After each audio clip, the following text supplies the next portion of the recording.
Et là, on a la Kisake, Oyo Paul Milamba Lobaki est vrai. Qu'est-ce qui prouve ça? N'a prendre part à Kabila. Moi, je suis réaliste, je suis un intellectuel. L'analyse arabe fait. Mais tout le monde justice a statué sur base de l'émotion à Batou.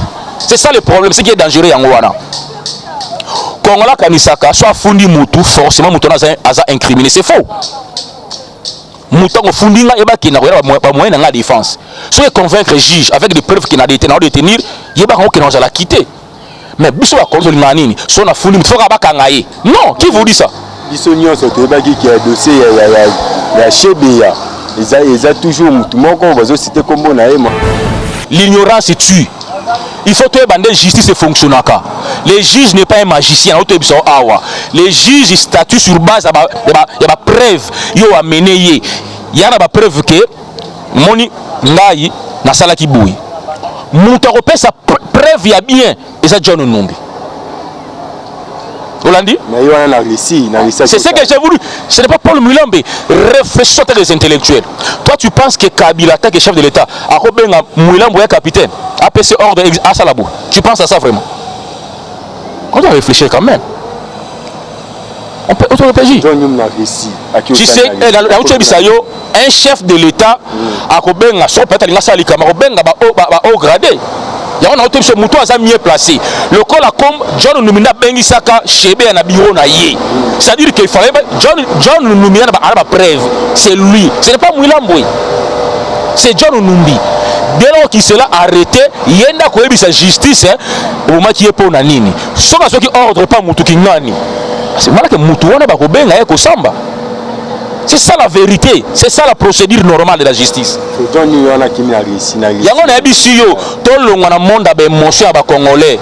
Les Congolais, la plupart des Congolais sont inconscients. Et comment fonctionne la justice, c'est un sentiment à lobby. Et pas confirmer comment ils maîtriser. C'est le problème. Chebe a été invité par John Numbi, non par Kabila. Si c'est Kabila qui a fait l'ordre à John Numbi, c'est à John Numbi de dire ça. Non, Moulamboui. Et c'est la vérité.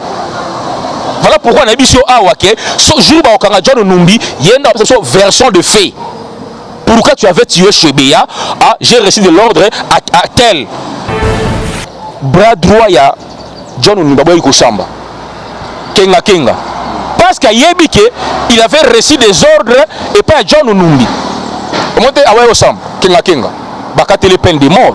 Parce que si on a fait moi piste à vérité, il y a peut-être que ça va juge possibilité, il y a qu'on considère poursuivre la procédure. Mais Kenga Kenga boy ko samba. Vous imaginez? Oh, Kenga Kenga abandonne son ordre pas Nani et pas John Numbi. Vous comprenez un peu ça? C'est-à-dire pièce maîtresse Ezali John Numbi et puis Kenga Kenga pour Kenga Kenga yebe makamande salam. Mais boy ko samba. Maman a bloqué maintenant nos juges. A bloqué bango. Parce que ce qui a Sambaki, Alingata a John Numbi. John Numbi à son tour, ce qui est Alingata Lobeke, Moutoutel n'a pas fait un ordre, n'a pas marché. Mon procès, ça, la magasin, la bon, mais c'est les journalistes. Le reste, il y a des émotions, des sentiments à battre. Mbote, mais c'est les journalistes, Bakolo Masolo. La voix céleste, le Balamandoro Bazola. Tu peux si Banderon, sur Balanda Bisso Mbote, pas si Bazoami. Le gouvernement politique en Boka Nabiso le loba on a vraiment déçuté. On a décidé moi en Boka tout côté maman l'actualité politique aux Arolgana Kata Boka Nabiso le tour à chef de l'État. Yomona on est chef de l'État zone la maladie boeto chef de l'État Azakalma Limulano Banamboka Bazolanda. Je pense qu'il y a plus de débat. Mon qui chef de l'État zone lobby on qui comment il était en forme et en bonne santé. Vous comprenez, le chef de l'État il avait un peu des petits soucis. Il y a santé, il y a une hernie discale. Ce n'est pas une maladie comme des bandits qui prétendent opérer président, ennemi à la République. Voilà. Moi je pense qu'un vrai Congolais ne peut jamais même polémiquer sur la maladie à chef de l'État. État humain, comme tout Congolais, comme tout autre humain.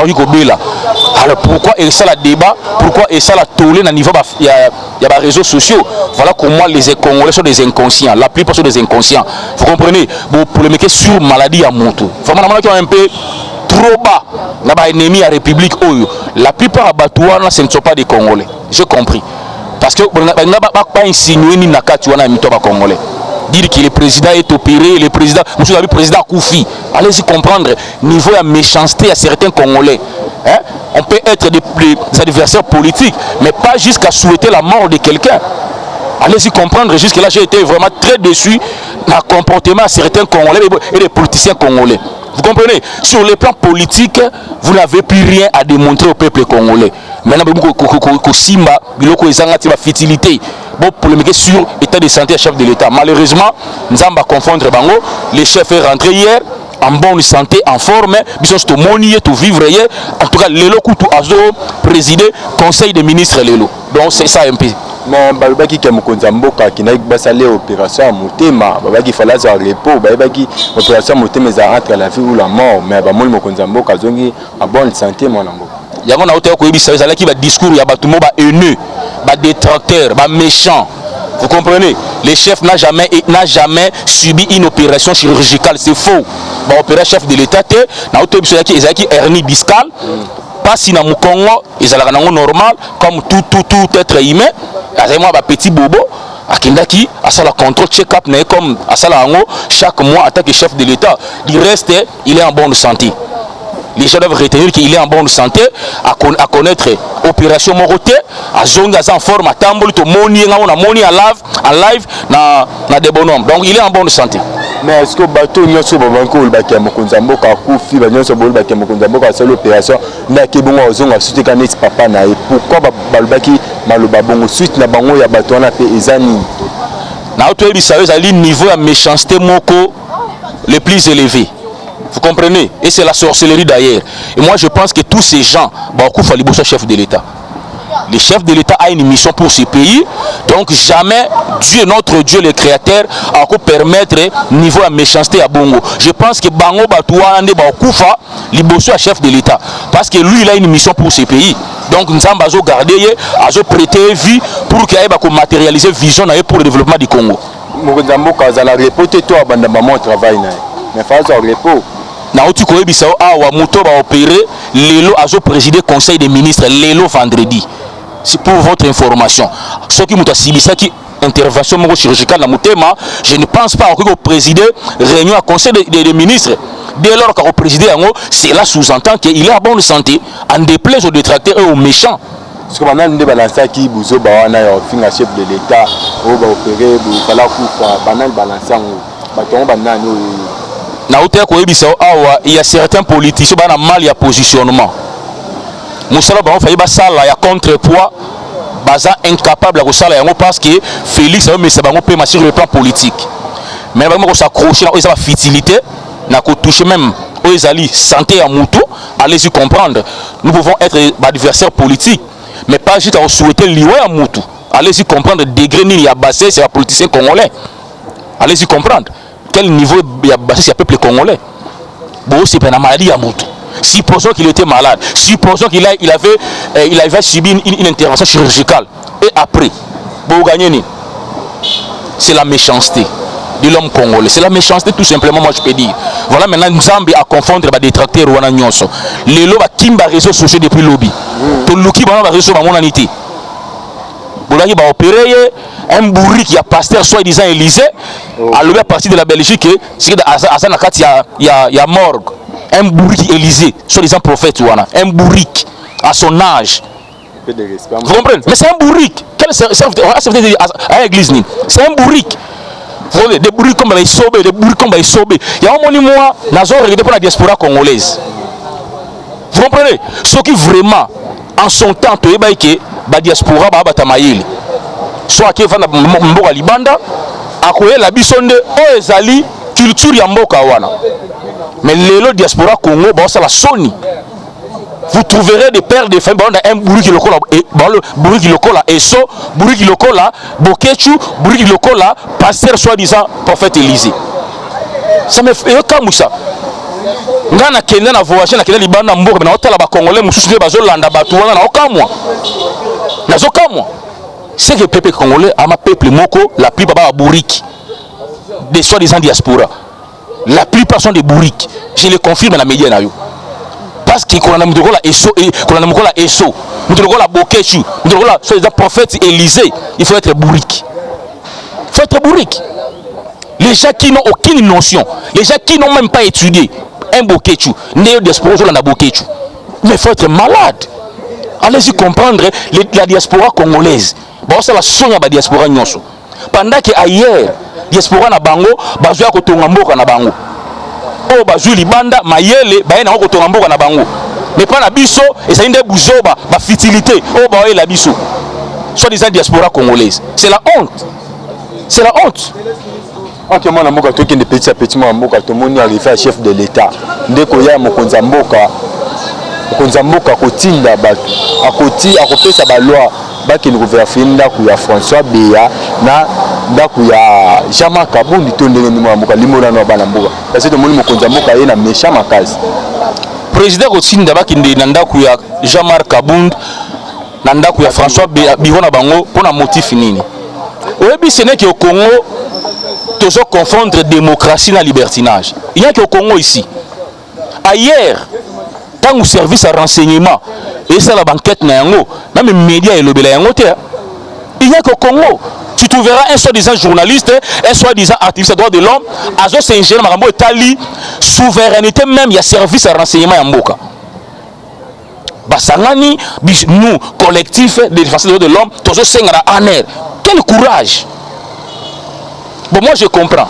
Bah, Congo, bah, mais c'est la dictature à Kabila. Oui, j'ai compris cela. Parce que les Congolais vont confondre démocratie et libertinage. Ils pensent que la démocratie, tu te permets de tout. Et ça, c'est réservé dans le service à l'État. L'ANER n'a pas de compte à rendre ni dans la population congolaise, ni encore dans le niveau nini. ANER, soit si banquette naie à constituer c'est à moteur à sa rapport. Ce n'est pas à Katende à sa rapport, ce n'est pas à Kapemre à sa rapport. Ils doivent comprendre ça, les soi-disant juristes. Même aux États-Unis, la banquette est secrète. Ils ont révélé même le niveau de justice. Même aux États-Unis. Il n'y a qu'ici au Congo, ils se croient que démocratie comme une que je me permets de tout. Non, ils doivent comprendre que les services de renseignement, les services d'intelligence, un rapport na bango acquis des droits. Non à Katende, non à Kapiamba. Ils doivent comprendre ça. Ça n'a pas de limite na bango. L'ANER et les services de renseignement. Si on la banquette naie, jamais révélé au grand public. Jamais, au grand jamais. Donc les Congolais vont mettre un peu comme la démocratie. Démocratie, ce sont les normes. Il y a des normes à respecter. Et ça dit libertinage, tu te permets de dire tout, tu te permets de dire tout, même dans la matière aux maîtriser. Mais il faut le lobby parce que tu es Congolais, parce que tu sais que la service de démocratie. C'est ça la faiblesse de la démocratie dans le Congo. Vous comprenez? Faiblesse de la démocratie dans le Congo. Le peuple tellement il est ignorant, à se comprendre même que non, même sur la démocratie. C'est ça le problème. Mais tout le monde va François Béa, Batikae, Malamboka. Les Congolais sont des inconscients. Vous comprenez? À chaque fois, on dit ANER, ce qu'on retenir à Kangio, ils ne l'ont pas embattu. Et puis l'ANER n'arrête jamais sur base de rumeurs. Les gens doivent comprendre ça. Avant de t'arrêter, ils doivent toujours avoir des preuves avec eux. Parce que statut sur base de la rumeur, si au monde qui descend François Béa, ils ont des informations. Alors ce n'est pas à Kapiamba, ce n'est pas à Katende, pour distraire les gens. L'ANER a travaillé secrètement. Vous comprenez? À travailler publiquement, ils doivent comprendre ça. Alors quand je vois et certains Congolais sont manipulés, nous demandons quel courage. Voilà pourquoi moi je comprends. La dictature la démocratie, avec le temps, il faut s'adapter, il faut comprendre que la démocratie veut dire libertinage. Vous comprenez? Quand on a un niveau de service à renseignement, ce n'est pas à eux de faire du bruit. Ils n'ont pas ces droits-là. Parce que là, on a la publiquement, secrètement. Il y a un service de renseignement, service d'intelligence. Pour quel intérêt François Béa s'il est innocent? Donc les Congolais, je pense, ils ont amnésie de ça, les Congolais des fois. Ou bien ils ont l'inconscience moko boyele qui est au niveau Congolais. Ils vont confondre ma à chaque moment. Vous comprenez? Selon les peuples les plus bêtes, quand on a les réseaux sociaux, tu comprends que les Congolais sont les premiers. Ils sont là que pour des futilités. Mais Makambo est à l'île développement en Bokanabiso, ils n'en parlent pas. C'est ça les Congolais.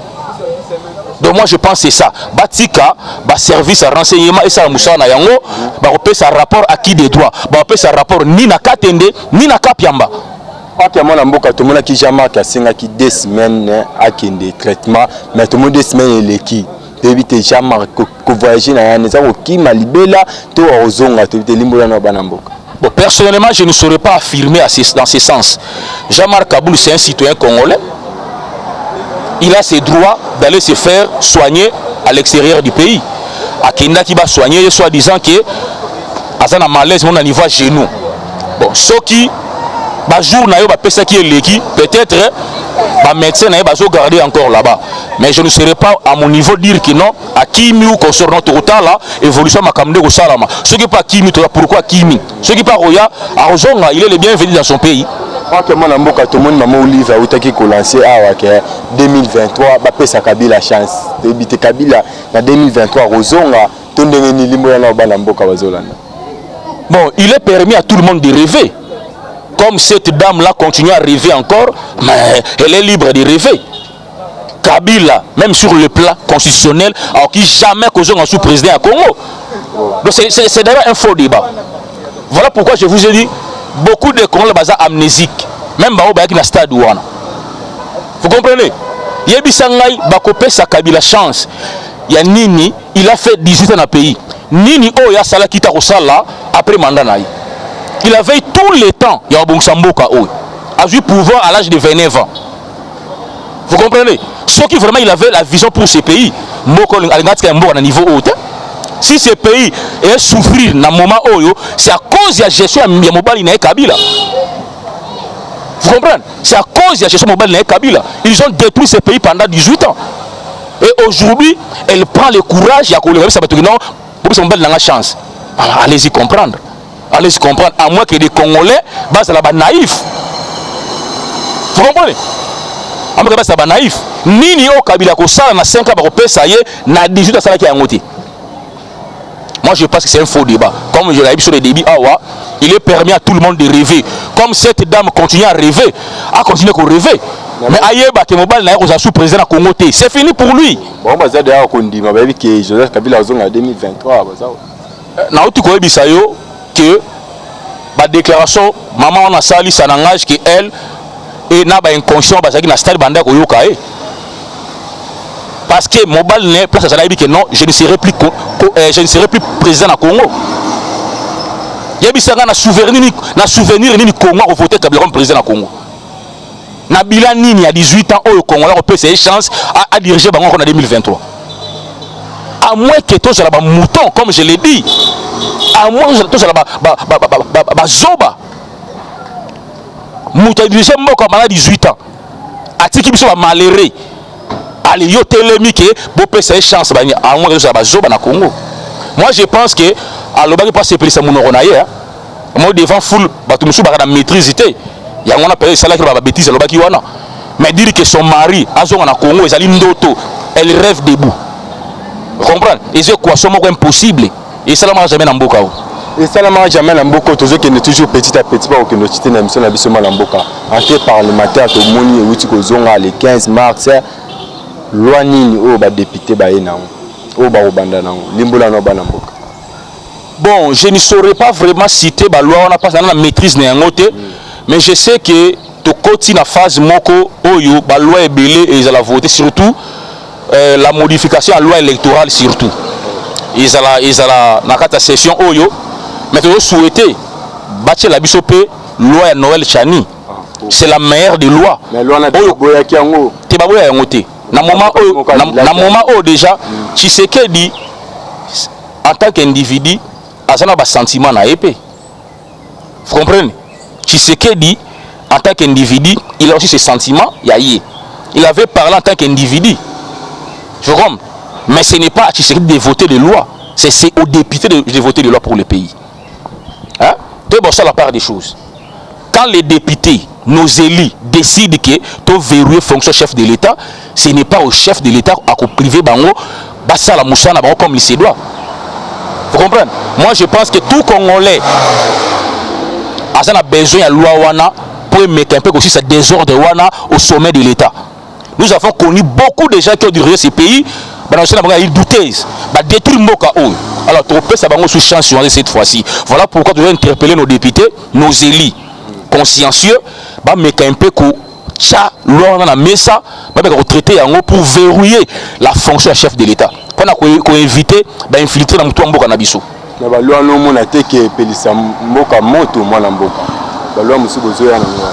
je pense que tant au moni mutu azolo ba ke loi ne pelisa moto landa est bien, il peut être étranger, arose ça peut être étranger. Vous comprendre? Tout le monde a loi wana na Zambie ba auto sala yango. Zambie c'est en Afrique wa. Quel est ce pays dans le monde entier et kotika un étranger à diriger bango? Quel est ce pays dans le monde entier? Il n'y en a pas, papa. Donc, tu es venu dans ce pays comme un pécheur. Il y a des au niveau diriger biso parce que comprendre que non, certains Congolais sont naïfs. C'est ça le problème. Bateau ba diriger biso na ba nationalité douteuse wana. Mais yo ebi bango bien. Yo ebi bango bien. Moïse Katumbi n'est pas congolais. Sa mère est zambienne, son père est juif. Il ne peut jamais en aucun cas devenir président du Congo. Dans chaque fois. Vous comprenez? Sa mère est zambienne, son père est juif. Si on a besoin d'ambition comme président, à na Zambie, à na Israël. Mais pas au Congo, c'est ça la vérité, papa. Moi je pense que certains journalistes minables,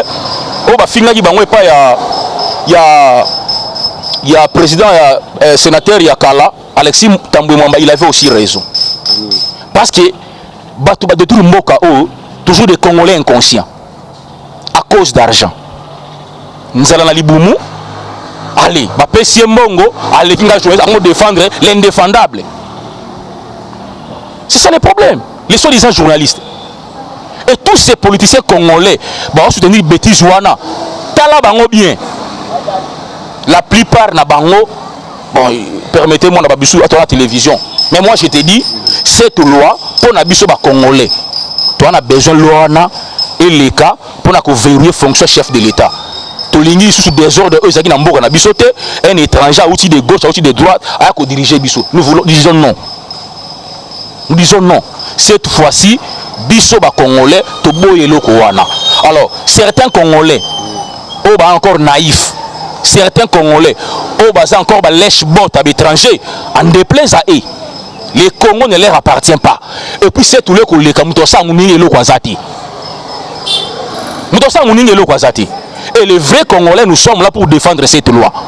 En déplaise à ces flatteurs, à ces inconscients, à ces ignorants, à ces lèche-bots, il y a des étrangers.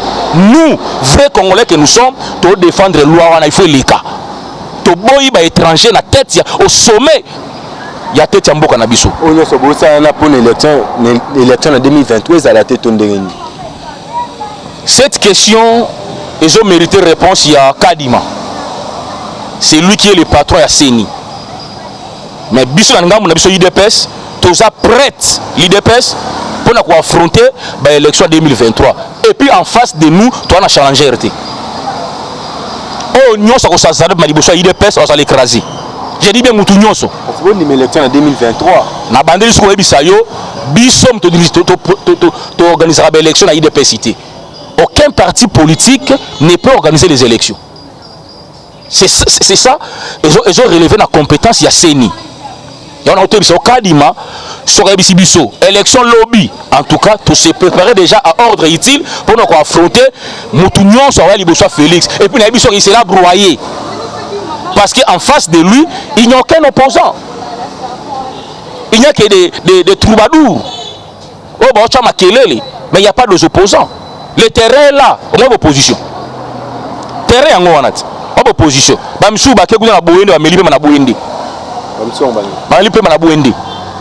comme les joueurs na Bouindi. Mais moi si moko kaka IDPS amelisi pe manabwende. En tout cas, félicitations madame Akasia. Moi na biso ka moko amelisi pe manabwende. Akomi joueur na opposant. Maintenant on va affronter Félix. Maintenant nous sommes autant à Bakoum. Fayoulou non? Ameli pe manabwende. Nabwende. En bas votre poussière nabwende. Fiasco, échec. Nabwende. Nan nous peut silita. Tu as vu ce qui dit que en face nabiso opposant zati.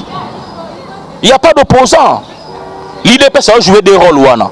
Na opposition, na pouvoir. Comme l'ANC en Afrique du Sud. Il n'y a pas d'opposant en face de l'IDPS. Vous comprenez? Donc c'est un peu ça. Mais tout le monde se balance loi mon cobo maintenant va voter en côté. Et l'on a 5 ans et comme 7 ans.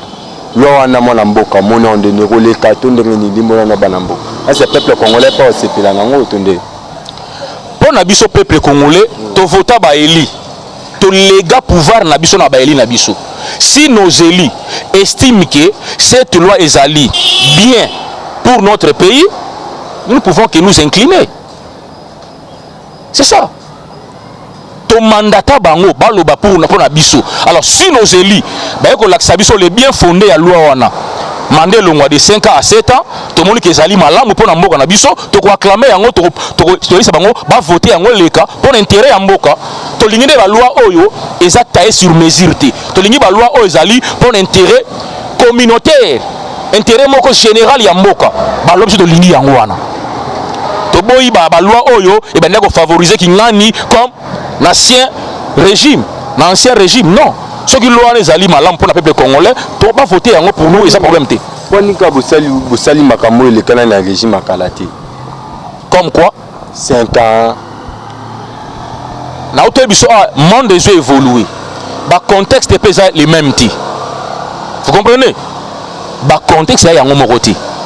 Alors ceux qui ba eli na biso, ba tel que ba contexte actuel. Et je sais que to longa na mandat à 5 comme à 7 ans, ba pesa biso ba raison, ba motiver yango. Non, et ça pour ça, alors, tu as là, et les canards 7 ans, ce n'est pas un problème. Ok, moi, tout le monde a posé au banco de la posée à Chebea. Tissiko, mon a clarté, ils ont rabazo pouce, ils ont qui les 6 mars, c'est pour ça, comme les 15 pour ça, tu es battu, c'est comme les 23, tu es battu, bozo, banga, mutuana, ton dérénin, tu es battu, Justine, Abissosa, ou banga, et ton dérénin, limbo, banambo. Messieurs les journalistes, laissez-moi vous dire une chose. Au moins congolais à l'obara mingi mais congolais ça na culture ya koyeba makambo te. La justice est statuaka sur base ya ba preuve oyo yazana oyo yenango. La justice a statuaka à faveur ya mutu oyo ayebi ko convaincre. Olandi le juge n'est pas un magicien. Tant oyo lobi ke non mutu kingani na bomaki mobali na ngai. Mais il faut motiver ça avec des preuves. Justice, ça va prendre ça au plaisir. Depuis le procès, n'a nulle part le nom de Kabila a été cité. Qui y a un bon chibia, n'a mon yangote. J'en ai ça. N'a auto bisayoke et là qu'on y a là qui s'ake, oh Paul Milamba le bagage vrai. Qu'est-ce qui prouve ça? N'a prendre part ya Kabila té. Moi je suis réaliste, je suis un intellectuel. L'analyse arabe fait. Si c'est lui qui est à la base, il y a Liwa Chebea, il doit être arrêté. Il doit être arrêté. Mais que la justice fasse son travail. Ce qui va faire, ils ont établi, la preuve, ils ont démontré que c'est lui qui avait ordonné la mort de Chebea, mais qu'on l'arrête. Mais tout la justice a statué sur base de mention à Batou. C'est ça le problème, c'est qui est dangereux en Ouana. Quand on a kanisaka, soit fundi mutu, forcément mutu a incriminé, c'est faux. Mutu a fundi nga eba qui n'a pas moyen dans la défense. Si on convaincre le juge avec des preuves qu'il n'a détenir, il y a pas qui n'a pas quitté. Mais biso a contre l'manini, si on a fundi mutu, faut pas kangaye. Non, qui vous dit ça? Biso nyo so to baki qui a dossier ya Chebea. Ils ont toujours tout le monde va citer comme on a mon amboka. Biso tout est bien. Yango na biso les Congolais balinga kotanga te balinga pe koyebati. L'ignorance tue. Il faut que la justice fonctionne. Le juge n'est pas un magicien. Les juges statuent sur base de la preuve. Ils ont amené. il y a une preuve que moni ngai na sala ki boui muta ko pesa preuve ya bien et ça John Numbi Hollandi c'est ce que j'ai voulu. Ce n'est pas Paul Mulambe. Réfléchissons à les intellectuels. Toi tu penses que Kabila qui est chef de l'État a Robenga Mulambo est capitaine a passé ordre à Salabou. Tu penses à ça vraiment? On doit réfléchir quand même. On peut auto-réfléchir. Tu sais, un chef de l'État a Robenga son peut-être à Salika, mais Robenga va au gradé. Il y a un autre monsieur Moutou a mieux placé. Le col a comme John Numina Bengi Saka Chebe na biro na ye. C'est-à-dire qu'il fallait John Numina na preuve. C'est lui. Ce n'est pas Mouilamboué. C'est John Numbi. Dès lors qu'il s'est arrêté, il y a quoi sa justice au moment qui est pour Nanini. Sauf à ceux qui ordre pas Moutou Kingani. C'est mal que Moutou on a pas Robenga et Kosamba. C'est ça la vérité, c'est ça la procédure normale de la justice. Il y a un abissio, tout le monde a monde a émotion à Congolais. Les Congolais, la plupart des Congolais sont inconscients. Et comment fonctionne la justice, c'est que ça sentiment à lobby. Et pas ça confirme comment ils maîtriser. C'est le problème. Dans tout émission, Chebe a été invité par John Numbi, non par Kabila. Si c'est Kabila qui a donné l'ordre à John Numbi, c'est à John Numbi de dire ça. Non, Mouilamboué. C'est ça la vérité. Voilà pourquoi on a dit sur Awake, ce jour où on a John Numbi, il y a une version de fait. Pourquoi tu avais tué Chebea? J'ai reçu de l'ordre à tel. Mais procès Fumami. Ce n'est pas maintenant, c'est sûr que non. John Numbi Azali, principal auteur, il y a Liwaya, Chebea. Parce que Chebea a été invité dans son bureau. Retrouver maintenant Chebea a Koufi. N'est-ce pas John Numbi? John Numbi, parce que John Numbi a invité Chebea dans le bureau et puis Chebea s'est retrouvé mort. C'est le Paul Minam Ndazana, on a ce besoin le Kouta.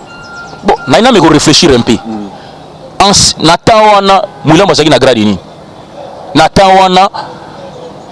Est-ce que Chebea qui n'est pas Mouila qui n'est pas John Numbi? C'est-à-dire la pièce maîtresse il y a Liwa Chebea c'est John Numbi.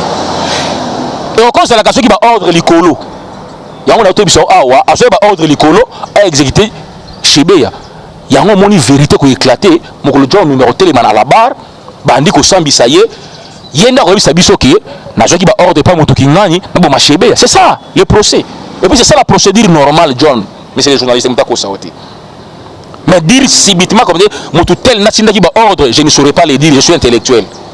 Vous comprenez? Non, on doit être conséquent. Donc tu ne peux pas. Il y a un moni bras droit, il y a John Numbi Kosamba. Kenga.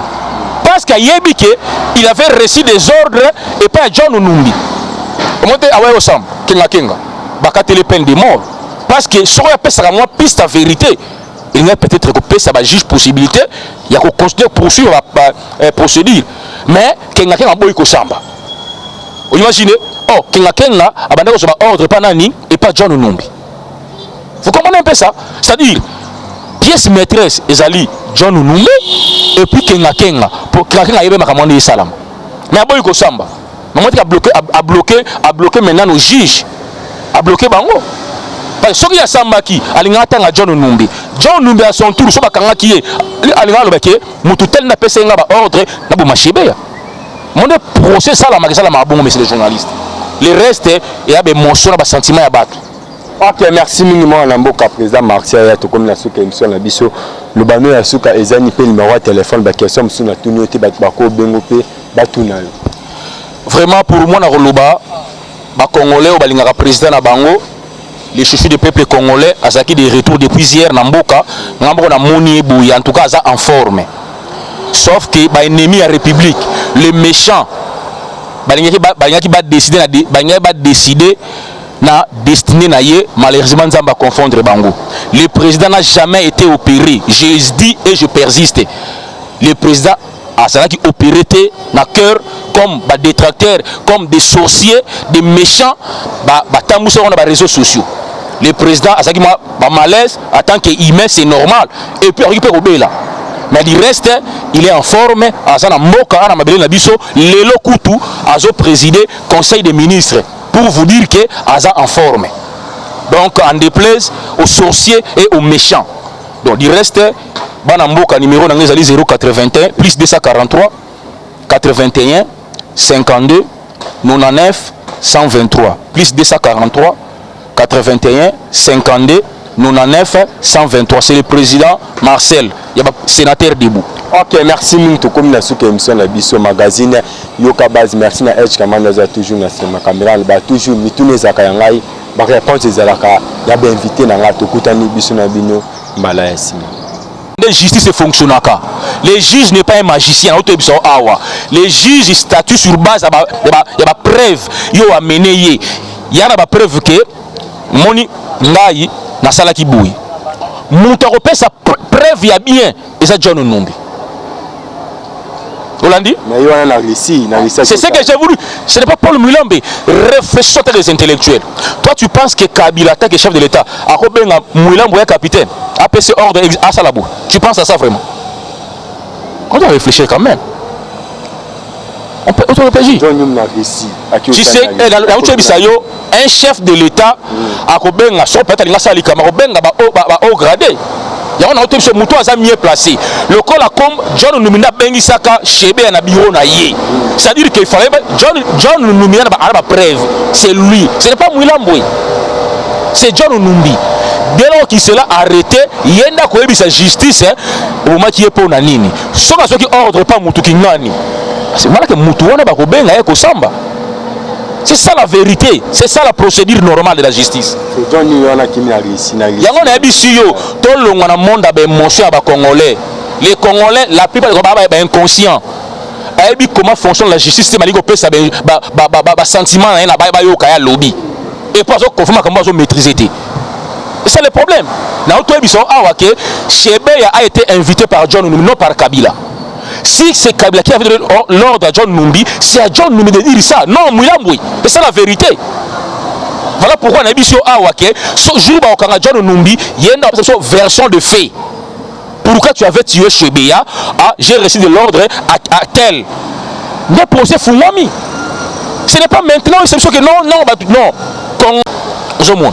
John Numbi Azali, principal auteur, il y a Liwaya, Chebeya. Parce que Chebeya a été invité dans son bureau. Retrouver maintenant John Chebeya a Koufi. N'est-ce pas John Numbi? John Numbi, parce que John Numbi a invité Chebeya dans le bureau et puis Chebeya s'est retrouvé mort. C'est le Paul Minam Ndazana, on a ce sol bezang le kuta. Bon, naina me réfléchir un peu. En Natawana, Mouila Mozaki na gradini. Natawana. Est-ce que Chebeya qui n'est pas Mouila qui n'est pas John Numbi? C'est-à-dire, la pièce maîtresse Yaliwa Chebeya c'est John Numbi. Et encore c'est la question qui va ordre l'icolo. Il y a un autre qui va ordre l'icolo à exécuter Chebeya. Il y a une vérité qui est éclatée. Mon John numéro téléman à la barre, bandi ko sambi ça y est. Il y a un sabiso qui n'a qui va ordre pas moto kingani, na Chebeya. C'est ça le procès. Et puis c'est ça la procédure normale John. Mais c'est les journalistes qui m'ont sauté. Mais dire subitement comme dire, mon tout tel national qui va ordre, je ne saurais pas le dire, je suis intellectuel. Vous comprenez? Non, on doit être conséquent. Donc tu ne peux pas. Il y a un moni bras droit, il y a John Numbi Kosamba. Kenga. Parce qu'il avait reçu des ordres et pas John Numbi. Comment tu as Osamba Kenga. Bakate les peines de mort. Parce que si on a fait moi piste à vérité, il y a peut-être que ça va juge possibilité, il y a qu'on considère poursuivre la procédure. Mais Kenga a boy Kosamba. Vous imaginez? Oh, Kenga a bandé ordre pas Nani et pas John Numbi. Vous comprenez un peu ça? C'est-à-dire, pièce maîtresse, Ezali, John Numbi, et puis Kenga. Pour Kenga, il y a un salam. Mais à boy Kosamba.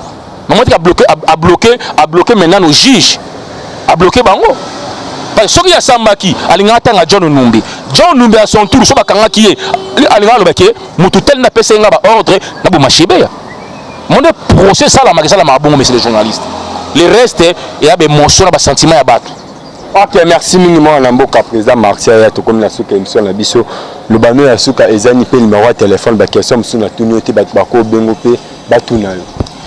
Vraiment pour moi na roloba ba congolais o balingaka président na bango les chouchous du peuple congolais azaki de retour depuis hier na mboka ngambo na moni ebuya en tout cas ça en forme.